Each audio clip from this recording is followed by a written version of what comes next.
Hey everybody, David Alter here for Rink-Wide Toronto, presented by Bodog.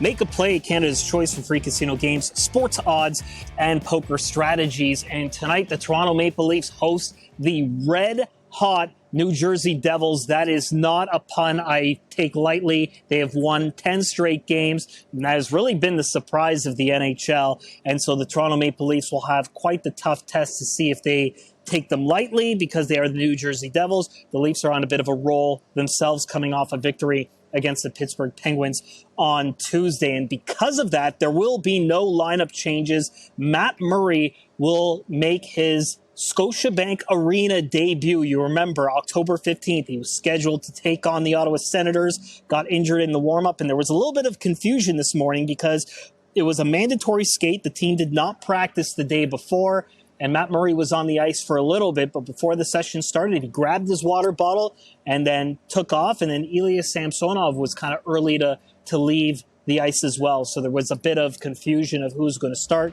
Sheldon Keefe confirmed it will be Matt Murray, and he didn't take the ice because, it changed up the routine a little bit. And you know what? And if I was Matt Murray and I got injured in the warm-up in this very same building, goalies can be superstitious.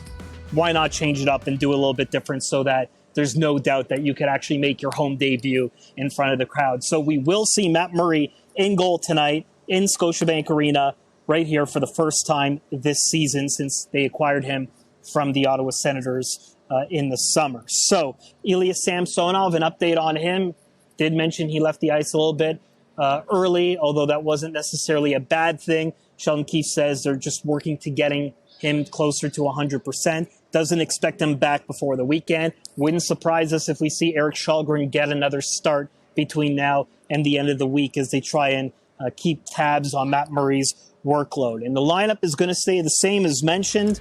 Pontus Holmberg, that third-line natural center, has worked out well in the 2 games that he's played. The Leafs have won 5-2. Why change things up when you're on a bit of a roll? Rasmus Sandin, a bit of a struggle. He gave up that goal to Sidney Crosby that helped the Penguins spark that comeback in the game on Tuesday. Had a chance to talk with him. He said that, he hasn't felt good about his overall game as of late, not just that one play. Sheldon Keefe actually didn't have a particularly strong feeling about that play, said that it's been executed many times over, and that they're just working to get the defenseman's confidence up. Remember, TJ Brodie is not available to the Leafs for the next little while, approximately 2 weeks from the time he got injured with an oblique injury. And Jake Muzzin hasn't been around because he's out indefinitely with a cervical spine issue. It'll be reevaluated in February. And as a result of that, guys like Sandin and Timothy Liljegren are expected to get more ice time and really take hold of their roles in the NHL and perhaps become a top 4 center or defenseman, I should say, one day. So that will be the storyline here to see how Rasmus Sandin rebounds from that game. He said his game was awful overall. The Leafs are trying to work on his confidence. So that's the story here from Scotiabank Arena. Myself and Rob Wong will have your post-game show presented by Bodog. It is Rink-Wide Toronto, Canada's home for casino games and sports odds, where everyone goes to play. Rink-Wide Toronto, pre-game, post-game, every game.